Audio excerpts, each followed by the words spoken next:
ask any questions to Henry? Please.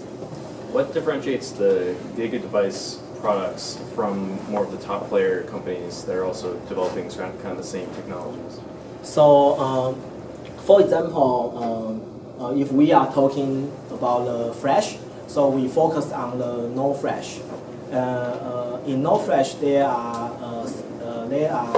about 4 famous vendors.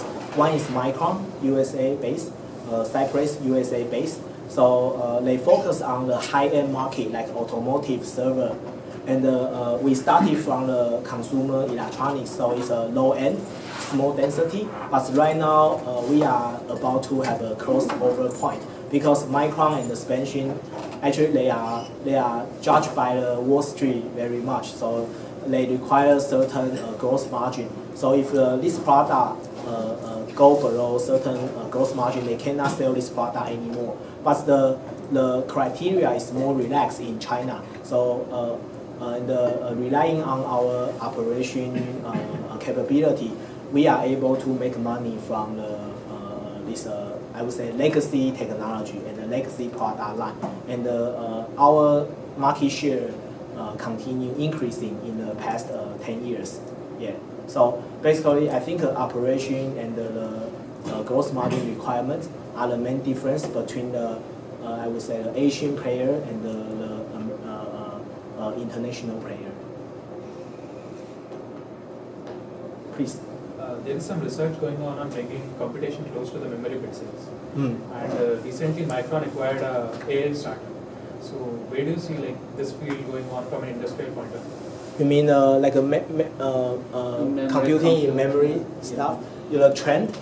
Yeah, actually the trend is very promising. So you can see this is called like the AI area, right? You have edge computing, you have cloud computing, right? So for the small density memory, we focus on the edge computing. So we store, for example, we work with some partners to store the like a keyword into the edge device, the memory of the edge device, and try to introduce the DNN and make it become a smart device. So you can see like for example, our customer include the Google, Amazon. So they put the NOR flash into our products. So basically, I would say there will be more and more AI devices in the future according to the third-party market research institutes. Yeah. A follow-up.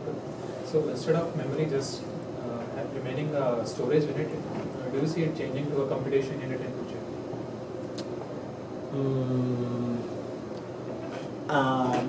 Because maybe 5 years ago I would be more optimistic, but right now I would say it will take time, because as I mentioned, the purpose of the memory is for storage. If you want to add more values, but that's good, but you cannot increase the cost, right? If you can add more value, decrease cost or maintain the cost, I believe this application will become very popular and becomes the mainstream. But if you add more value, but you also add more cost, then it's hard to say. Yeah. Please. Since industry research is so good in memory and semiconductors in general, so what do you think the role of academia comes in, like research within memory? What role do you think academia has to play? I think the spirit of the collaboration between academia and the industry doesn't change, but the way to collaborate is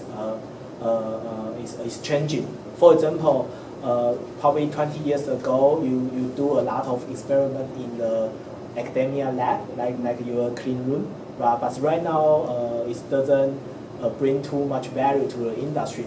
But I believe some physical study, like simulation, like for example, in industry, everyone is very busy, and I would say people care about work-life balance, right? But you have if you have a pressure to graduate, so if you can get a wafer from the foundry, you can do a deeper study or deeper understanding of this wafer, then you provide a value to, for example, reliability study, right? Electrical performance study, right? You can run a very good simulation, right? And I think Professor Yu is working on many innovative ideas, right? And these ideas are still very useful to the industry. That's why like SRC, DARPA, and this funding agency continue collecting money and making academic investment. Yeah, and in our company, we provide a resource for the schools a lot because we I would say in industry it's very expensive to conduct the preliminary experiment because you certainly don't want to affect your mass production, right? If you have a manufacturing line, that's that's the place you make money. You don't want any impact. So you work with schools or research institute to do the R&D because R&D will not stop. Yeah. Add one more point. So the companies invest the university research. I think one more point is actually you guys, right? So the workforce, the next generation workforce. So the training, the graduate, master, PhD training. So the companies are trying to Yes. Yeah, the talent, exactly. training. Yeah. Any other question, please? Maybe building on what Adili said, how much does a company spend on, say, or how much do companies value an R&D department? They used to call them like skunk works. Like They just give them a budget, not too confined in time and space, and they come up with new ideas and things like that. Is that very important in industry nowadays, or is? I think in general, the R&D is the most important department of the technology company. Most important. So that's why your starting salary is usually higher than other functionality like sales, marketing, operation, HR. So the price reflects your value, right? However, in order to make a business or a company successful, only the R&D department is not enough, right?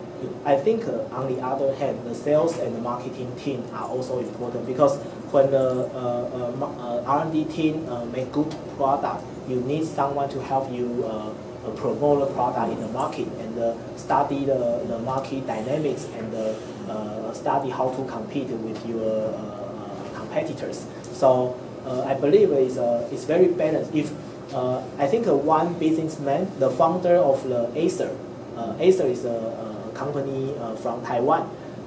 It's very big. So the chairman of the Acer used to say the two most important functionalities in the companies are R&D and the sales, because one is the kind of the origin of the revenue, and the other is the generation of the revenue. So you need to these two components works with each other very well. So other functionality in the middle are less important.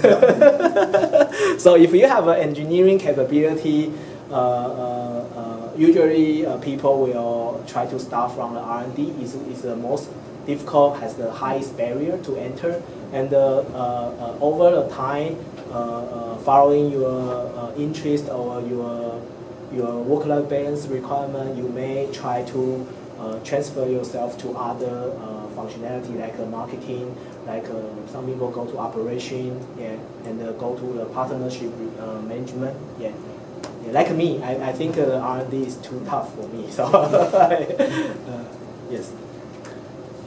Any other questions? If no, let's thank our guest speaker, Henry.